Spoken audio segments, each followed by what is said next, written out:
Thank you for joining the DataCon event 2022. And we have co-host Jason and Ronald. Please be mindful of the COVID regulations and keep your mask on if you feel like. Also, silence your phone during the session, please. This session is currently streaming via Zoom and will be recorded. It will be available online in a few minutes. Today, we have our guests, Antje, Barth, and Fregly, and they'll be talking about improving disaster response with machine learning. Key takeaway from today's session will be that machine learning can be used to solve some of the nature's most difficult challenges. There'll be a few minutes towards the end of the presentation for Q&A. Kindly reserve your questions until then. Antje Barth is a principal developer advocate for AI and machine learning at Amazon Web Services. She is a co-author of the O'Reilly book, Data Science on AWS. Antje is also co-founder of the Global Data Science on AWS meeting. She frequently speaks at AI and machine learning conferences and meetups around the world, including the O'Reilly AI and Strata conferences. Besides ML and AI, she is passionate about helping developers leverage big data, container, and Kubernetes platforms in the context of AI and machine learning. Fregly, the principal engineer, AI and machine learning at AWS, based in San Francisco, California. He is also the co-author of O'Reilly book, Data Science on AWS, as I mentioned before. Without further ado, I will hand over to the speaker. Thanks for being here, Antje. Thanks so much for the introduction. All right, and thanks everyone finding this space. It was not easy. So I hope you're all in the right session. So glad to make it. Background for this presentation is a hackathon that I organized at AWS around how can we improve disaster response, specifically with the help of AI and machine learning. So super exciting, and I'm going to share a couple of insights here. Chris will also do a demo, so you will see a little bit what's happening there. And we do have a quick overview of the winning projects as well. And yeah, we just said Chris and I co-authored a book. We have 2 copies here. So I think, Chris, there will be a raffle later or something, right? So yeah, we'll figure it out. All right, let's get into this. Yeah, again, here's the plug. We have 2 copies with us here. So the book is basically covering, if you're interested in learning more, how to do machine learning AI, specifically on AWS. But that's just a very quick plug. All right, let's switch to the topic of today. And I have to kind of stick to this area here so the Zoom attendees hear me well as well. Looking at natural disasters, I think we can all agree that we see globally both the frequency and the severity rising, right? Whether it's hurricanes, floods, wildfires here in California, it's happening across the world, and it's just, getting more and more. And this really puts a lot of pressure on organizations that are trying to help, right? A lot of the non-government organizations, nonprofits, going out there helping in disaster relief efforts. And often they're struggling, not just financial barriers, but also from a technology perspective, right? How can we restore communication in affected areas? How can we, maybe use modern technologies like drones to capture imagery of the affected areas to help redirect relief efforts where they're most needed? So there's a lot of things we can help from a technology perspective. And this is what I want to show you. Before I dive into the specifics of the hackathon, I want to show you a quick video what Amazon and AWS are doing in the context of disaster relief and response.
Swoosh. All right, that was just a little bit an overview of all of the many things Amazon and AWS is engaging in to help. Specifically, I had the honor to partner with the AWS Disaster Preparedness and Response Program, which is a key pillar in the social impact pillar from AWS, where we're trying really to help, specifically in this case, disaster relief activities. And AWS does this in a couple of different ways. So by contributing either technology solutions, also deploying together in the affected areas, providing subject matter expertise, technology expertise, and also volunteering with resources, and also providing AWS credits. I do have just two quick examples here. It's always kind of easier to grasp what's happening with a couple of images. So this is from, if I remember correctly, 2018, when the Kailua, I hope I pronounce it correctly, volcano in Hawaii erupted. And what we can see here is a USGS facility that had critical data stored on-premise, over 40 years of data.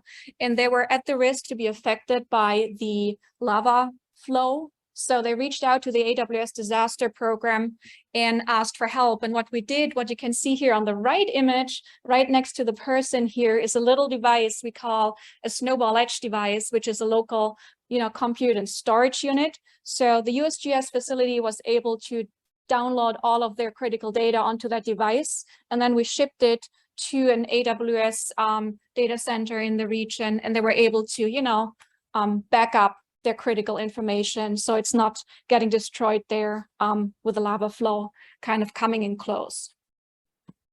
Another example from 2019 here, some people might remember when Dorian hit the Bahamas, and we deployed here with a couple of organizations, one of them being help.ngo, a non-government organization.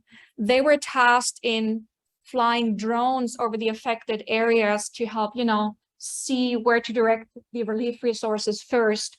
And again, this is kind of the edge computing technology use case here. You can see on that middle picture, again, two of those snowball edge devices that help process all of the drone imagery collected there on site.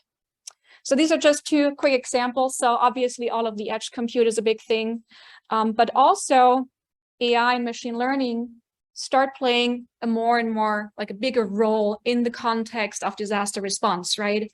Either in getting the preparedness. So you want to know, like, how can you prepare more efficiently, maybe, if a disaster is about to, to hit a region, knowing, where the critical facilities are, maybe hospitals, etc., police stations, fire stations, but also then in the relief, like after the disaster struck, right? Like where to send people. And there's a lot of ideas. And what we did is we launched a hackathon back in December called the Disaster Response Hackathon to kind of use developers globally in coming up with smart ideas and creative ideas, how to do this with the help of AI/ML.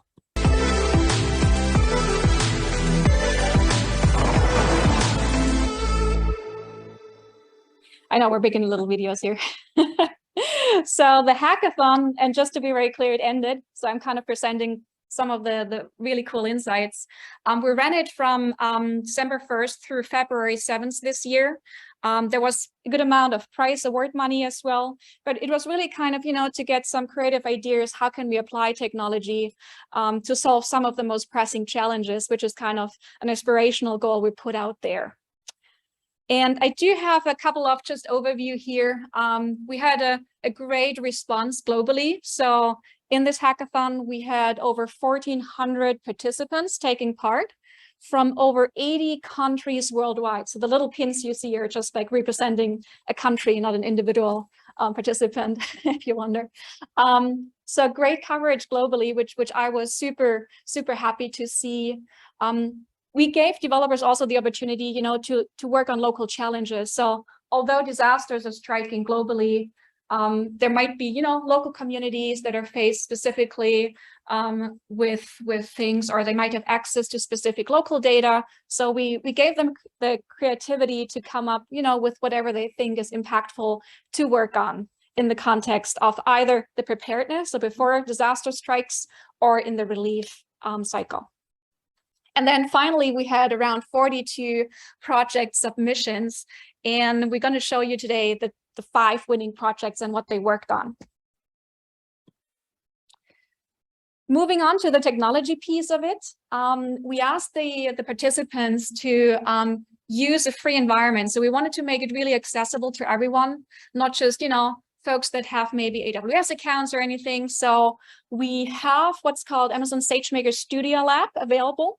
It's free of charge. You can jump in. So it's basically a Jupyter environment. You can start coding, start developing. It gives you around, 15 gigabyte of storage. You can persist the data. You can commit it to a GitHub repo and collaborate working on your projects. So we made that available. It's available if you want to play around with it as well.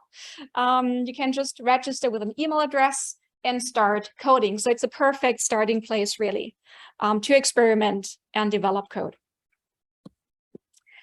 And I hand over to Chris now, and he will give you a first insight into some of the popular data sets, the ML tools, frameworks that those winning projects used. And I think a couple of other interesting facts you discovered. And then after that, we're going to see actually the 5 projects with more details. And I'm handing over here to this section. Do you need this one? Hello. Yeah. Okay. So hi everyone, I'm Chris Fregly. I think, so this is gonna be tough. I know, do you want this one? Yeah, that'll be easier. Sorry for a little noise here. Can you think about that? Yeah.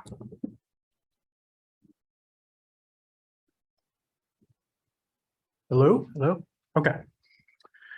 So let me try to zoom in here, make this a little bigger. So this is Studio Lab. Yes, like Antje said, this is free. If you've ever used the Google Colab, it's very similar.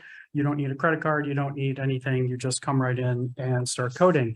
And then the other cool thing is you actually have access to GPUs as well. And so I think all of the attendees for the hackathon, the participants used our GPUs, which is really cool. So my goal here is to sort of summarize the, because I think after this, we'll actually show some of the videos from the actual winning. And so they use some terms that maybe we're not all familiar with. So my goal was to go through, kind of look at what they've all created and then sort of summarize here. So some of the file formats, for example, there's a format called GeoJSON, right? And I think, yeah, does anyone here work for Esri? Yeah, ESRI? Probably half the group. No, okay. Yeah, sort of. Yeah, not sure what that means, but so GeoJSON, it's a geographic JSON format where you can represent polygons and custom properties and things that are part of that particular area. So damaged areas, and you could basically add sort of any metadata to this at all as is needed for this particular use case. Okay, so that's one sort of fundamental concept. You can build multi-polygons in JSON, our favorite sort of format. There's also a variant of TIFF called GeoTIFF, and this is geographic tagged image file format, which lets you actually store custom data and sort of geospatial data with your images. So you could take a picture of a particular fire and put in extra metadata in there. Something that is key to this is the coordinate reference system, CRS. Whenever you are trying to overlay, different images onto each other that are geographic images, you have to make sure that they use the same CRS, coordinate reference system. I'll show this in a bit, where this comes into play. There's also cloud optimized GeoTIFF, and these are for really, really large images, the ability to pull these in parallel, and typically from cloud storage. I think actually that like AWS was part of building this standard, so this is often called COG. And so what we found were people storing these large images in S3 and then, needed ways to pull those images out of the S3 object storage. There's the Open Data Registry that is hosted by AWS. And, specifically, there's a section for disaster response. There's some other ones here. There's forestry, insect, and disease detection survey. So I think one or two of the hackathon participants actually use this data set to figure out, where are these insects actually causing problems in trees. This could potentially lead to extra fires, things like that. There's also Landsat satellite imagery. These are just common data sets that are used. So when you see 30 millimeter, this is the actual resolution of these images from these satellites. European Space Agency, so 10 meters, you can see things like tree cover, we can see snow and ice, vegetation. All right, and I'll skip through fire information.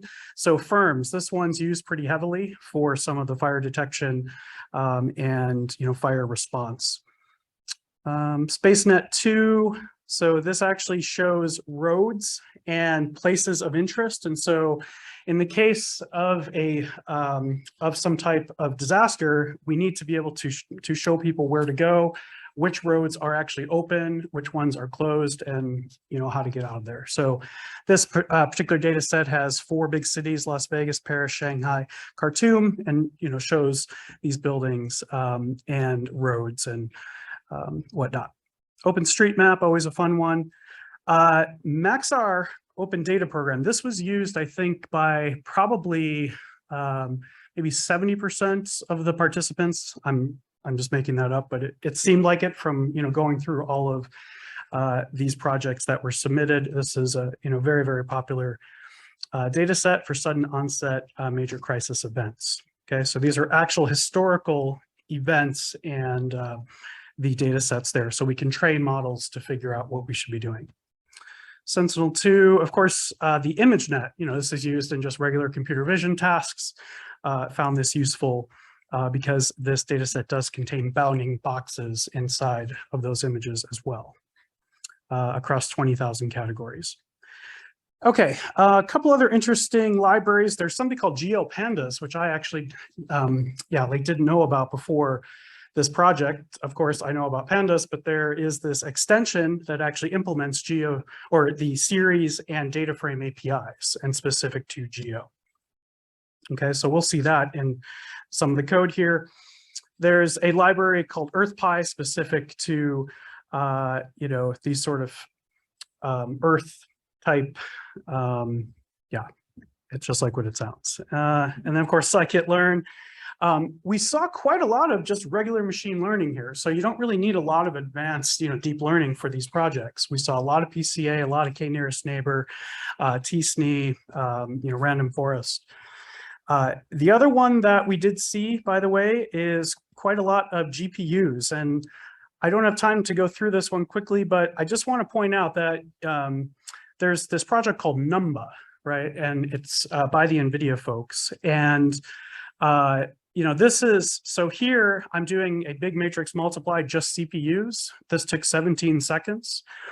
If I go down and actually do it on the GPU, I believe it takes about 5 seconds. And so use GPUs is the summary here. Yes, they're more expensive, but they are also often big time savers and in the long run, cheaper to use. So, okay, how much time do I have? A couple minutes. Okay, a couple of minutes. So weather classify, this was a PyTorch model extracted from one of the participants. I'll just show real quick. This with PyTorch and some, I think this one actually did use deep learning. We could detect if there's, sunrise, if there's, let's see, predicted rain, actual rain, if it was cloudy. And so, pretty cool stuff here. So that one real quick. Here's the GeoPandas. Okay, so I have a city and then I have longitude, latitude, and I could actually render this. So this is a GeoPandas data frame. I'm using matplotlib and I'm saying render it, and it actually shows where these cities are. So right? Like, again, these are the fundamentals that were used by the participants in the hackathon. EarthPy.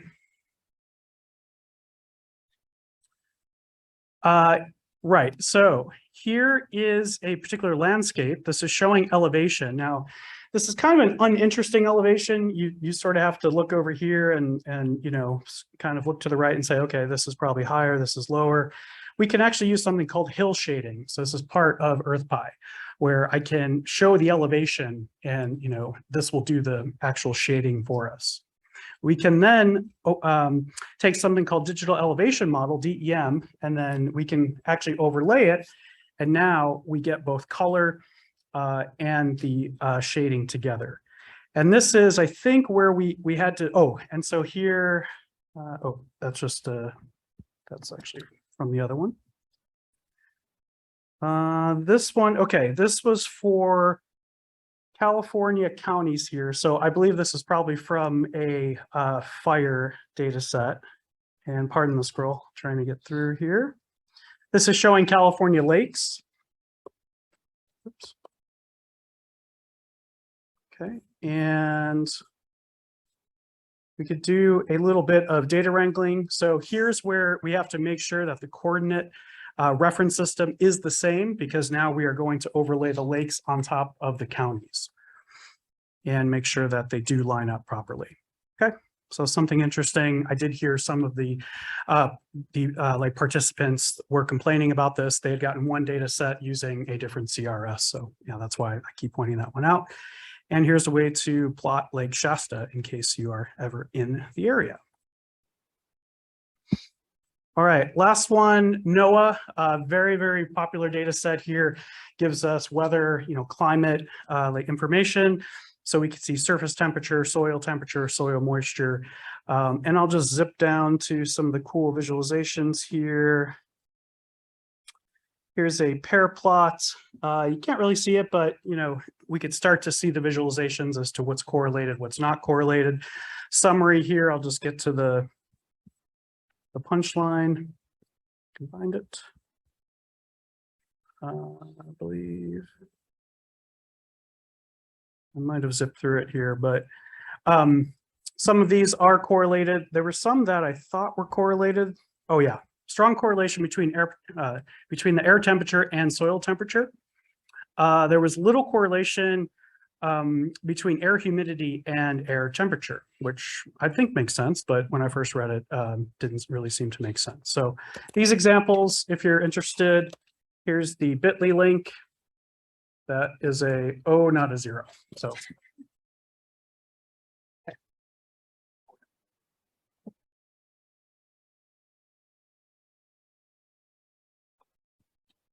All right, thanks, Chris. And I know we're going fast through all of this, but the notebooks are shared. So if you want to follow up and, you know, have a deeper look at that, please, yeah, screenshot quickly here, take a picture of the bit.ly. It's also part in the presentation, I think you're getting access to. I want to move on now and show you some of the results. So Chris briefly mentioned a couple of projects, frameworks, data sets that the teams use, just to give you a little bit of an intro to that. I want to show you some of those winning projects we had in the hackathon. And again, I'm sorting them across kind of the disaster life cycle. So on the bottom right, you see the actual disaster happening, but there's kind of a preparedness stage before, obviously a response afterwards. And the 5 winning projects focused on those 3 areas here. So I'm not going to cover rehabilitation and recovery, but we're going to have a quick view in each of those cycles. And let's actually start by looking, what can you do with machine learning in the space of prevention and mitigation? This is a project from Accenture Federal Services. They formed a little team and participated in the hackathon. And they built a computer vision model, really cool, to identify and respond to tree disease and mortality, and then being able, you know, to use open source Lancet data and kind of, yeah, help mitigate wildfires. Hazard fuels such as disease and dead trees increase the likelihood and severity of wildfires and associated disasters. However, tree assessment methods are time-consuming, laborious, and require manual assessment. To aid federal, state, and local land managers in quickly identifying and responding to tree disease and mortality, we developed a computer vision model to identify disease and dead trees from open source Landsat data. On an annual basis, the Forest Service conducts a manual survey of insects and disease detection, or IDS. We use this hand-labeled data, specifically the 2020 IDS, in conjunction with Landsat imagery downloaded from USGS to create our training data, which you can see here.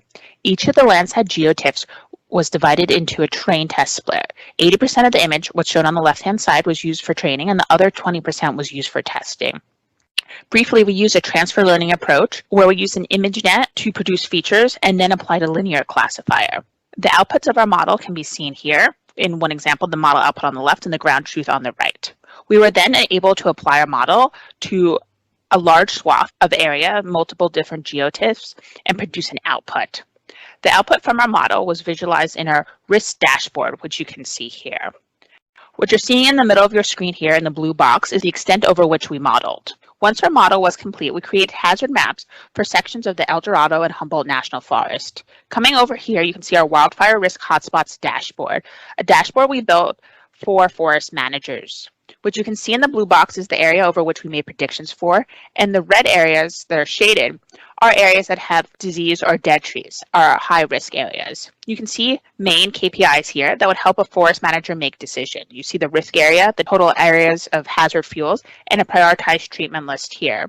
For our prioritized treatment list, we brought in information such as the total number of acres in the risk area and proximity to different types of infrastructure, such as cell phone towers, fire stations, and hospitals.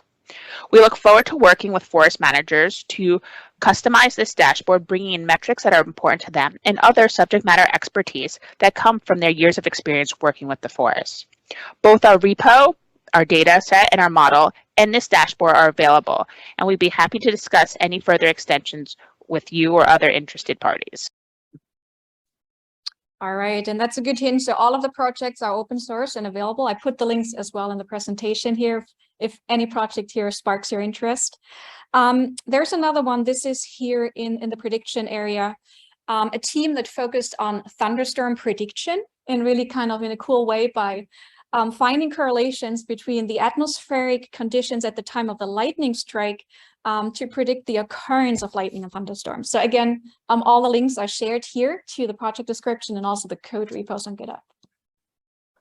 Our team consists of data scientists Surya, Aksa, and Shubhangi, domain experts Dr. Ram and Tanya, and advisors Colonel Ritesh, Dr. Ashutosh, and Dr. Vijay. So lightning strikes have been increasing in the recent years due to climate change and other factors. It has become a danger to both humans as well as businesses. So to explain the scientific context behind our solution, when the air temperature and wet bulb temperature are approximately the same, the relative humidity has maximum value and exerts a surface pressure.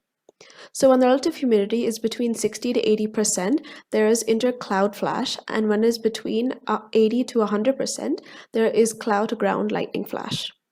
All of this has been substantiated and validated in the research paper, Effects of Relative Humidity on Electrification and Lightning Discharges in Thunderstorms. Taking weather parameters, we have been able to develop a supervised model to predict lightning up to 30 minutes. These are the parameters that we collected, and the model has been tested on San Diego, Florida, and locations in India. The reasons of the thunderstorm might be different due to geographical locations, but the result is the same. This is a demo of the models we have built. We used SVM, KNN, logistic regression, and decision tree. We also took a threshold of 50 lightning strikes per day to depict dangerous storms. So we encoded it as 0 if it was below 50 and 1 if it was above 50.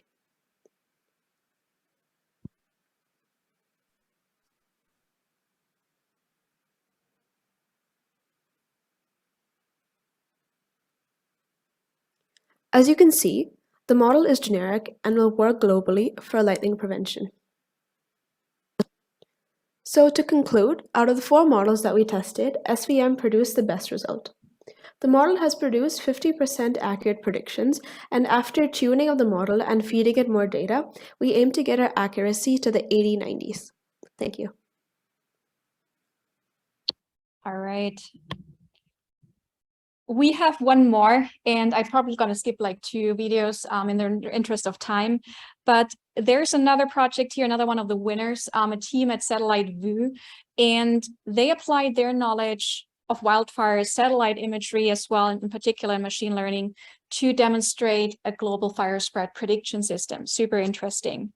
I'm going to switch a little bit through here to show you the other projects as well. Going on after the disaster strikes to the response phase. Here is a project that helped looking into how to direct relief resources where they're needed most using machine learning. Let's maybe have a quick look into that one. Hi, I'm Stephen. Rico and I worked to create Disaster View, a disaster response solution to help allocate resources where they're most needed using machine learning powered by SageMaker Studio Lab and open source Creative Commons licensed datasets. SPB, an American non-profit charity, and the Asian Development Bank have alluded to a problem. There needs to be a better way to determine the extent of damage to both houses and infrastructure to help prioritize recovery efforts after a natural disaster. This is the problem that we are trying to solve, and we solve it by using pre- and post-disaster satellite imagery and sophisticated machine learning models to establish the extent of damage. We then display this data on a map to help show where efforts need to go. So this is what Disaster View looks like. We show 2 different natural disasters: Cyclone Shaheen, which affected Oman, and Hurricane Ida that affected New Orleans. Disaster View gives disaster coordinators the ability to quickly flick between before and after satellite imagery and overlay these with locations of amenities like schools and fuel stations. We then start to add our own machine learning generated layers of building footprints and damaged buildings, which allows you to really get a picture of which areas have mostly been affected. This then allows coordinators to send aid exactly where it's needed. The machine learning pipeline consists of 2 individual models. Step 1 is to take the before disaster satellite image and run it through our first model, a UNet that's trying to predict building footprints. Once we've predicted the building footprints, we then cut out the same latitude and longitude points out of the post-disaster image. We then run this cut out post-disaster image through a ResNet to predict whether it's damaged or not, and then take the footprints, labels, and visualize them on a map. For the sake of the current iteration, we have only focused on hurricanes, cyclones, and tornado natural disasters, and the training data reflects this. We've split each stage of the process, generating the footprints model, generating the building damage model, and the inference pipeline, bringing them together into their own separate notebooks to avoid confusion. Our GitHub repository currently hosts these notebooks and provides links to open directly in SageMaker Studio Lab, and all the data required is currently hosted on an S3 bucket to get you started straight away. The models are trained using SageMaker Studio Lab GPU instance, which presently appears to be using a Tesla T4 GPU. The footprints model seems to be alright. It sometimes predicts clumps of buildings rather than individual buildings, and sometimes predicts roads as buildings. The damage detector model seems to be reasonably accurate, with a recall of over 90% and a precision of over 80%.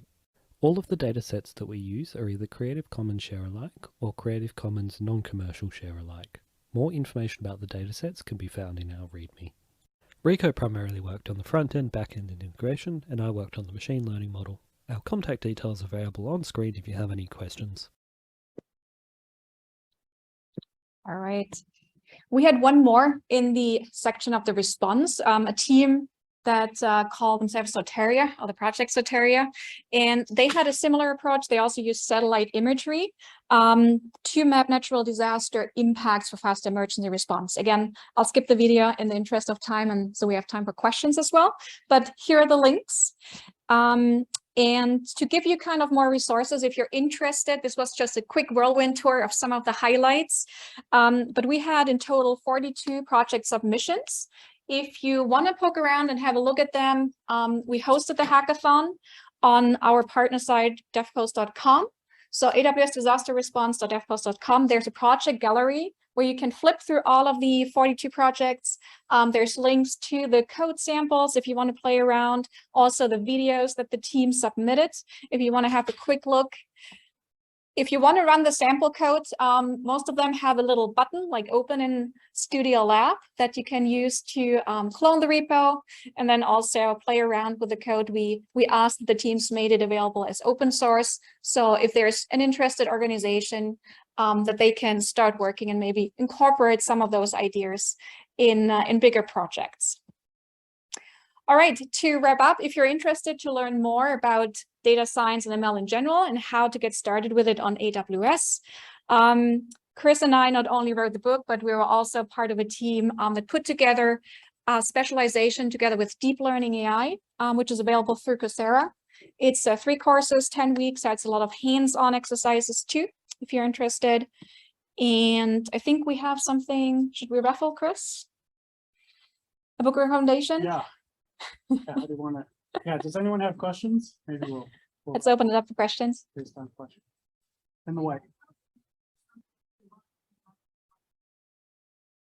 For example, schema is like one of the tools that we use because I work for specifically and this would be amazing to know. Yeah. Yeah. If you're interested, all of those projects are posted publicly. You can get in touch with me as well. I can help make a connection if one project in particular sparks your interest and you want to get in touch with the team maybe to explore solutions. Always happy. Yeah. Perfect. Yeah, because Yeah, I think, yeah. well, right, there's a pretty big disaster response team within AWS that's way beyond us. Right. Yeah. So there's a lot of folks working on it. Question, yeah. Yes, so I work in the healthcare technology. I actually work in the SaaS factory a lot. Curious to know, like, do you guys plan to do anything around say healthcare hackathons that you want to post? Say we do a lot of work. We execute a bunch of hackathons around here. Back in launch COVID-19 challenge, I got involved with that. I'd love to do something with you guys, and maybe it might be best around healthcare. Right. So the question was if we're planning something around starting healthcare related hackathons, right? To repeat for everyone, yeah. Yeah, so there's actually one launching soon. Cannot tell too much, but there's definitely a lot of teams that that launch their activities. I know of a team that's launching a healthcare related one. Kind of looking into the student community as well, maybe startup community to come up with creative ideas. But yeah, we're always happy if you have other ideas you want to work on maybe with us. Yeah, definitely. I think my contact details are on the speaker bio details as well. If you connect with me on LinkedIn, shoot me a message. Happy to connect further. Yeah, healthcare is also a sector where you can do a lot of like AI and ML smart projects. Yeah. Even case studies of initial damage assessment for rescue operation. What's the first part? Sorry, if there's a study or? Are there any case studies for initial damage assessment? Usually you're going to look at drone aerial photography for either initial damage assessment or recovery operations or for any sort of immediate rescue. Yeah. There's actually, I put in a link here because we're not part of the disaster response team, but here's a link and they provide a lot of like, use cases, blog posts of all of the, not all, but a couple of the initiatives they've been helping with. Definitely, yeah. Check out the links here in the repo. We do a lot of like partnering with organizations, like for the hackathon, we partnered with a lot of like non-government, non-profit organizations globally in all of the different regions. And there's a lot of efforts going on. So I'd suggest check out the official website here where the team shares a lot of that information. Yeah, so we can get you in touch. Who's the guy? There's someone. Yeah, we can get you in touch with the team if you're specifically looking for data. Yeah. Sure. You take one last question.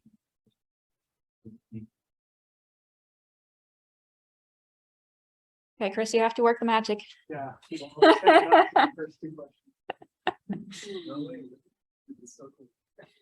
All right, thank you very much for joining us. Chris and I are sticking around a little bit longer if you have any questions, want to come up, talk to us, and thanks for joining us today.